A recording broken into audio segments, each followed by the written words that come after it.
Battlegrounds is the first Transformers game since 2015's Devastation, but this time we have a turn-based tactical strategy game aimed at kids and adults alike. An interesting concept that takes its style from the recent Cyberverse series, but is it worth your hard-earned cash? I'm James Romero, and in this review we will break down the story, gameplay, audio, visuals and performance and value to find out. Transformers has captured my imagination ever since the first time I heard Peter Cullen say Autobots roll out back in the 1980s classic cartoon. Fast forward, and we've had many iterations since then, but there's something epic about giant robots from space battling it out on Earth. Let's jump in and get to it.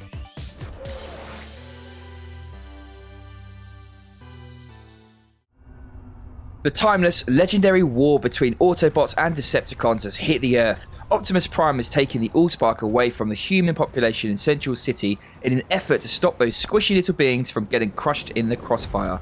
You play as a human that ends up near Bumblebee mid-fight. You get picked up into the sky by Teletron X, the Autobot drone, in order to see the whole battleground and dictate the turn-based combat. After succeeding, you get caught up in a quest to save the universe.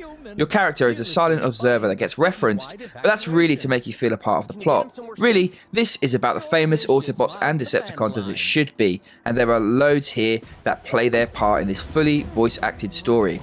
There's Windblade, GRIMLOCK, Bumblebee, RC, Optimus Prime, and Wheeljack. And from the Decepticons, you face off against Megatron, Soundwave, Shockwave, Starscream, and Shadow Striker, as well as more. The story is straightforward and predictable. It's enjoyable enough, with the classic expected moments such as Optimus Prime rolling up at the right time, and Starscream whining and being sneaky. But it's a bit predictable and the jokes lack substance. Perhaps that's partly a reflection of my taste though, as I don't love the Cyberverse series.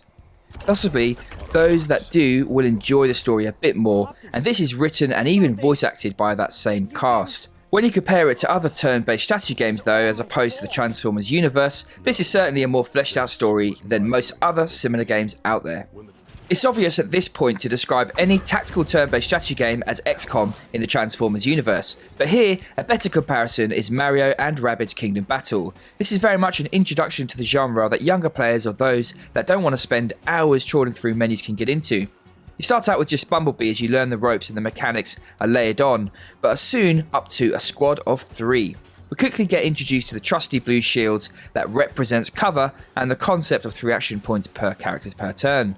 Battle takes place in a large grid essentially, and an action point allows you to move a certain number of tiles.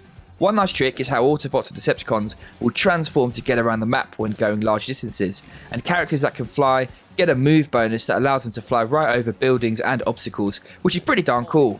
Each character has 2 skills. Generally the first costs 1 action point, which starts out as a basic long or short range attack, and a unique skill with options that cost 1, 2 or 3 action points with a scaling effect. These are more varied and reflect the character.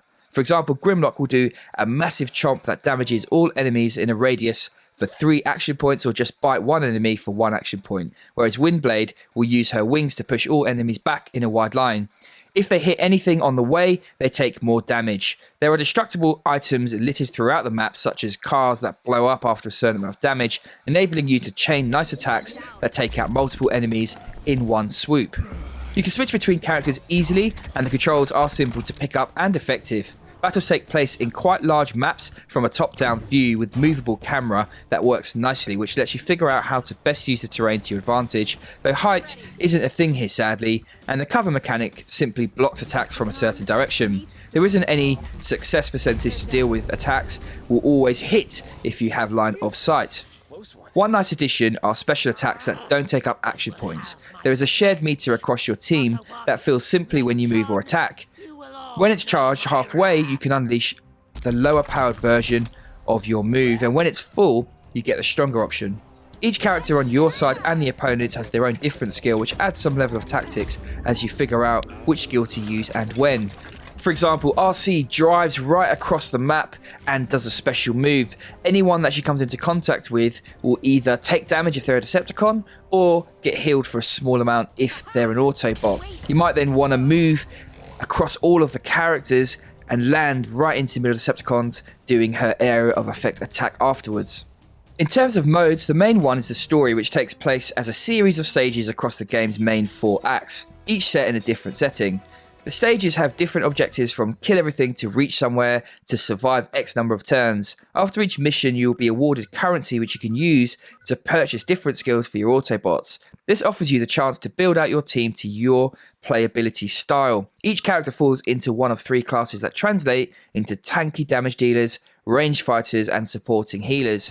Now these classes are not hugely different. A support character, for example, can use their skills to either attack or heal one of your party, and you can give any character a ranged shot, for example.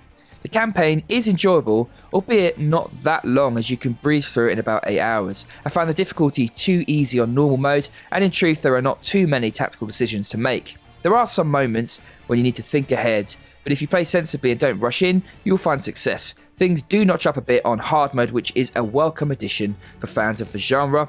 Though for those out there who are into tactical games, the campaign's length will be enough due to the simple gameplay. That said, while simple, the pacing is nice and the ability to fast forward enemy turns is a welcome addition. Each battle generally involves killing a few grunt Decepticons and then taking on or surviving some of the more famous bad guys. One really disappointing area is that you don't get to play as Decepticons. It would have been great to have 2 campaigns Command and Conquer style, where you could play through as either Autobots or the Decepticons. You do, however, have one small area in the game to play as them, which is the arcade mode. Arcade mode offers Capture the Flag, Deathmatch and a couple of other modes with stages that you compete in and earn up to 3 stars, offering the game a bit more longevity.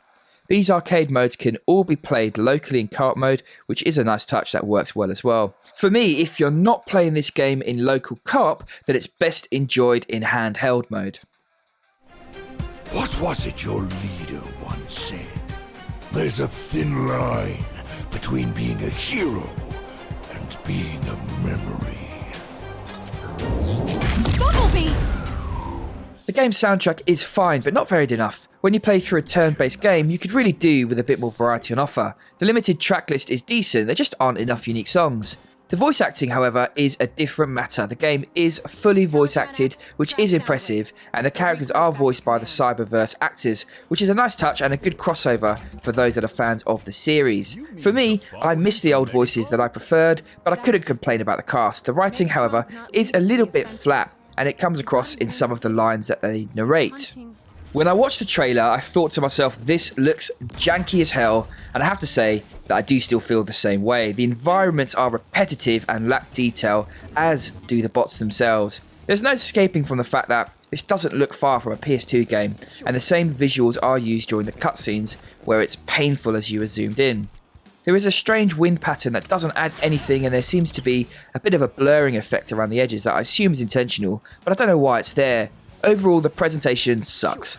Although there are a few little nice touches, such as if you step over another character on your way through, there is a nice little hop over animation, and it's just really cool watching Autobots and Decepticons transform.